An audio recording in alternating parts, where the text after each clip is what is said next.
What's up, YouTube? This your main man, AB the Hero, back again with another video. I'm here with my guy, the voice, Manny Alvarez.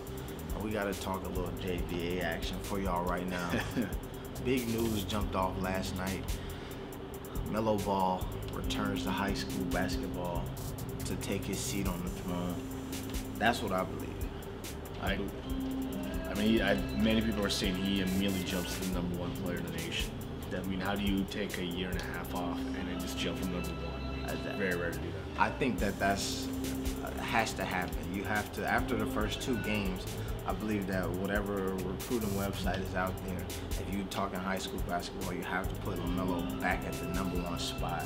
If not, maybe there's some new prodigy that stepped out there, you know what I mean? But in the top 5 for sure, back in high school basketball.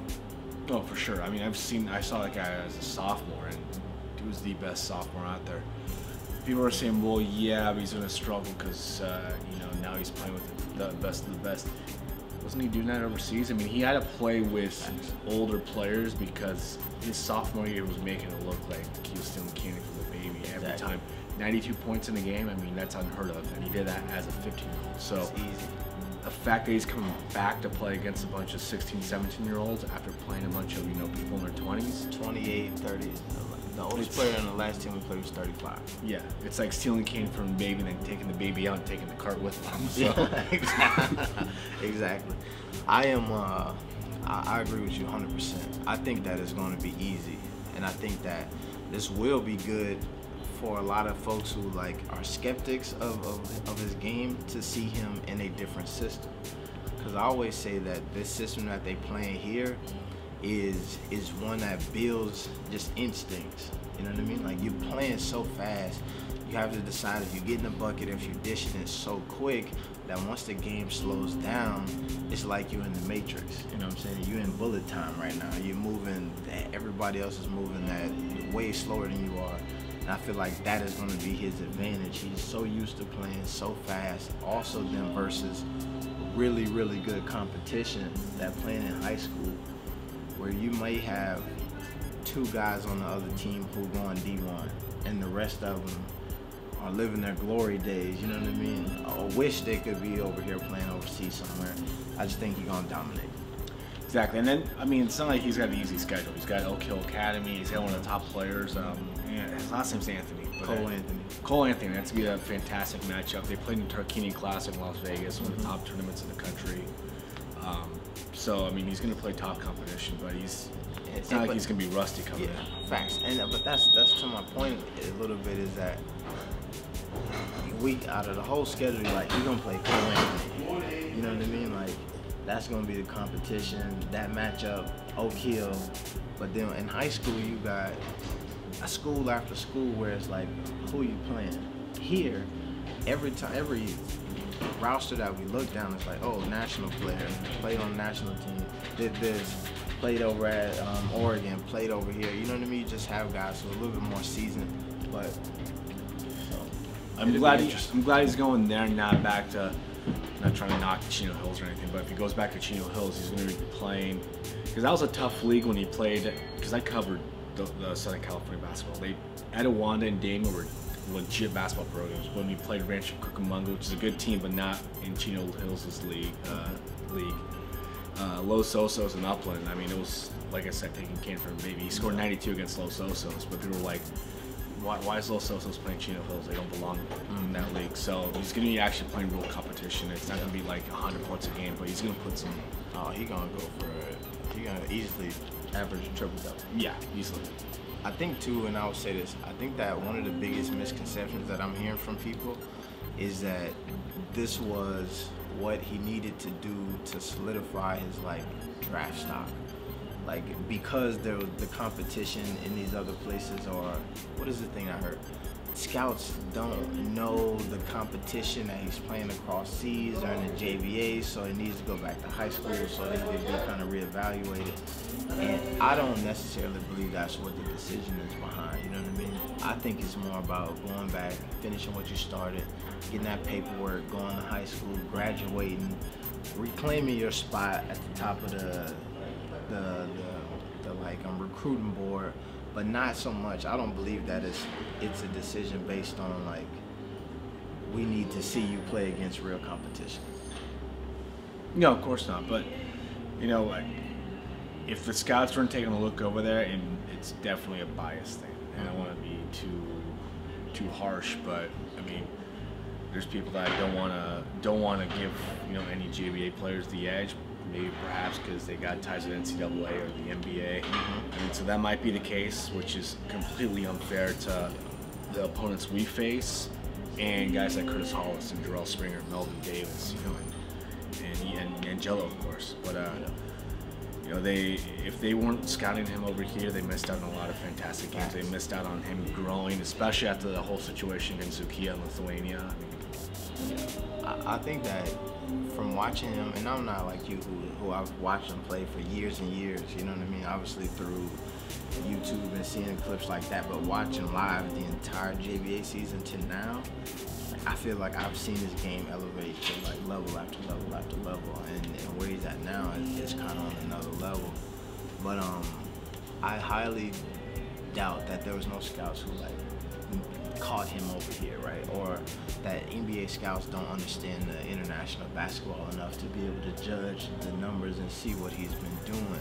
And I think that it's obvious to me because when I've talked to folks within the different organizations, Siska Moscow, Pole Pharma, Bonac Young Pikes, and everybody who has played against him realizes the talent, you know what I mean? So it's like, all you got to do is watch in person, up close, and then you say, oh, 1 second, nah, this dude can hoop for real. And I've seen so many folks do that. I think if he wanted to, he could go play anywhere in Europe right now and dominate.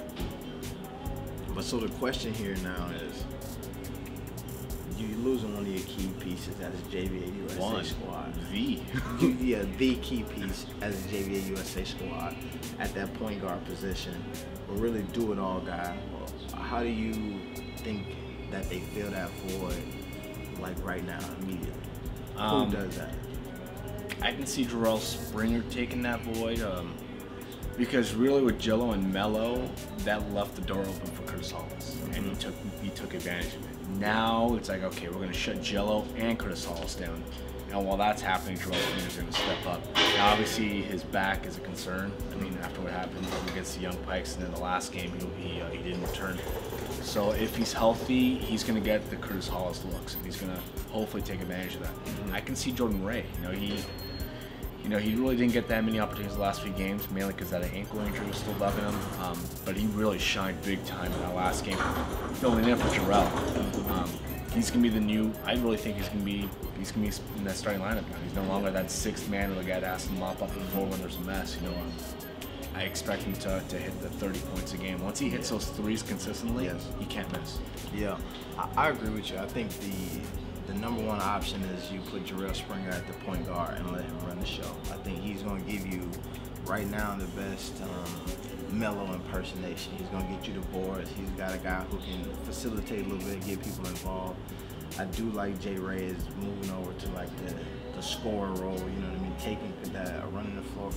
Actually, I think you do got to adjust it just a little bit, like you have to get Jay Ray in spots where he can shoot it. Now, the difference between Jay Ray and Melo is 4 or 5 inches, you know what I mean, that you're losing by putting him in there. But I think he's definitely going to be a dynamo. You watch him now, he's shooting the lights out of the ball. I think that this is an opportunity too for folks like Deion Lau to step in and show up. Harrison Rieger, you're going to get some minutes right now. You know what I mean? To step in and show up and show people what they can do. This is like, it makes it tougher for this JBA USA squad, but it definitely opens the door for some of these other players to really put the world on notice. Deion Lau had a pretty good game a couple games ago. I'm expecting him to take advantage of the opportunity now. Calvin Brown stepped up big his last few gaels. He's going to get some big numbers coming up now, and now Harrison's going to get some playing time. Finally, he's going to get to prove himself. Free Rieger is that moment. He would get 3-4 minutes against 4 points, but now he's going to get more minutes now, and if we get more players, I guarantee they're not going to jump over Harrison. He's going to get seniority. Yeah. So more players. Who do you think because there is some little injury bug that we've seen take place in that last game. But Melo, like you said, it's a key piece. Maybe some rumors that one more other player maybe on the way out to go do bigger and better things as well. Who do you think comes in from that pool of JBA players? Who would be your top, let's say, 2 guys who could step in and help this JBA USA squad? Obviously, height is a massive issue right now. You got Melvin, and then Calvin's got to play the post guy. He can play anything, but we obviously know he's a wing guy.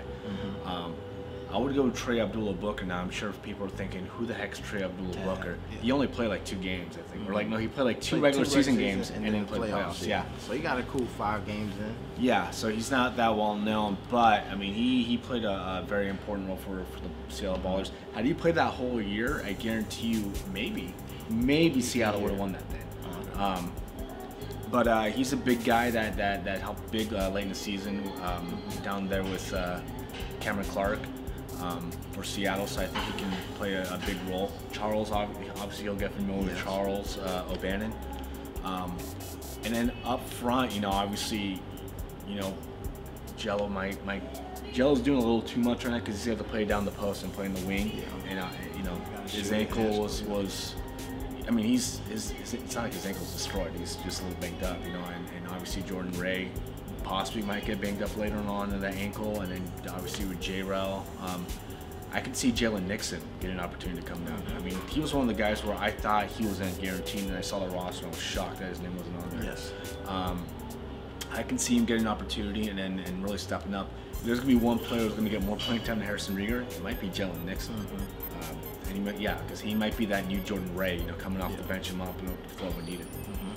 I think it's so tough to think of new players to bring into this system because they got it clicking so good. And in the JBA, we watch these guys be the leader of their teams. So when you're bringing in people here now, you have to think of who could actually fit in. So we've seen early on in the system, in this season, Curtis Hollis was struggling 4 points a game because he was trying to adjust to his new role here. So there's not too many people who just thrive in the positions that they would be playing here. You know what I mean? It would be definitely a transformation for anybody to come over in here. And I would say that for me, man, you're right. I think height is an issue, but I think out of the pool of players, if I was bringing in guys, it would just have to get a little bit small. You know what I mean? To me, the first guy I would probably bring in is Brandon Willis. Shooter. He's a guy who also, I believe, is in game shape right now. If you were going to bring him in right now to play the point guard, he could come in and play and run with everybody because that would be an issue. One of the advantages that we have is our cardio and our ability to just run people dead, So I think he would be able to do that. And that's perfect because London, I was kind of scared for a minute, and then you kind of forget, oh, that's right, it's gonna happen any moment. And then you saw London just hit they just couldn't hit the gas anymore. They ran out, and you seen that monkey jump on their back. Exactly. And so you need somebody who's gonna come in and who's ready to do that. I think you got guys and two, when you lose Melo, you're not going to bring in one person who's going to give you what Melo does. You got to bring in 2 or 3 guys who's going to do what he did by himself. So I think you could maybe think about bringing in a Calvin Williams guy, you know what I mean? But also both of those dudes, just to play point, it's a lot smaller. So you're losing that 6'7" wingspan. I think on the defensive end, a guy like Ison Butler coming through would be amazing at the top of that trap. Then when you talk about taking some of the responsibility from Jello to sit at the top of the trap, you can have him up there playing tight defense, move Jello back down to the 5 point, just guarding the basket, give him a little bit of breather, and that could open things up. But same thing, you bring Ison, you're not getting the facilitator and the scorer that you got with Melo, so it's a trade-off. So you get that from Ison and B. Will, a scorer, and then also a defender. But that's the stuff you're missing the triple-double guy now. People are saying, oh, well, all Melo does is shoot the ball. And I'm floored by the fact that people say that. He guaranteed you 12 rebounds, 14 assists, 6 steals, and maybe 30 points because he wasn't the guy who was going to shoot the ball all the time. He gave the ball to Curtis and Jello. And so you're missing, you know, a fight-tool player, basically. And that was the one thing that caught me off guard with the London game is he scored 42 points, and I was thinking that, oh, his other stats must have suffered. He was like 42, 16, and 13. Yeah. So that's tough, man, to get all of that from him. But the thing here is, man, it's a winning streak on the line. Do you think that they're going to be able to maintain that win streak without key players, and then also in the condition that some of the guys are, the injury bug being? Tomorrow's game is going to be very crucial to keep that winning streak alive because, yeah, we're short players and we're still a little banged up. You know, this is kind of an important game because I really feel like we're going to get new players very soon. Right? Maybe by the time we get to Istanbul, Turkey.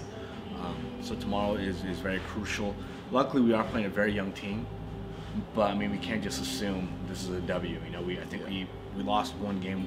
You know, we had a scrimmage in Lithuania, and we thought this was going to be a 40-point victory. We won by like 7, and that was, you know, like I always mentioned at the broadcast when you're looking for a post-game guy to interview. You know, it's always great to have a post-game photo when you win. Always great to go on the bus after a victory. That was the one victory where like we were still pissed there. The locker room talk was disgusting, and then it was dead quiet in the bus. Yeah. So nothing's guaranteed. But like I say, it might be helpful that we're playing a young team tomorrow, and then maybe we can battle with them and extend this to 10. I think it's tough though because we made what other folks consider young teams is still a lot older than our team in most cases, you know what I mean? Outside of maybe 1 or 2 players who is like a prodigy over here, you know? But so it'll be tough, and I think that's where we got caught up with that one team in Lithuania, thinking like, oh, this is gonna be a rollover, when they actually had some guys who've been playing together for a while. So I think it'll be tough to keep the winning streak going, but I think they'll be able to do it. I think that if everybody else was completely healthy, and then it was just a matter of like we need two guys to step in and fill that role, I think it would be so easy for them to just continue to roll until reinforcements came in. I think it will be tough because you got guys playing limited minutes, you know what I mean? And then this is really like. I will say this now that I think about it, the experience from the JBA playoffs will help these guys out a lot. You had a couple of teams in there who were down to 5 people and had to play a whole 40, 48 minutes and through that thing. So they got some experience playing tight minutes, but I think that everybody's clicking on such good cylinders right now that it would be dope to see a guy like Curtis Hollis, who's going for 40, now have 10, 15 extra shots, and then maybe is a 50, 60 point scorer. And maybe he might be the next Melo. Maybe he'll score, but he'll have to dish the ball out. He's tall enough that he might have to go and attack the boards more often. Yeah, so we'll see.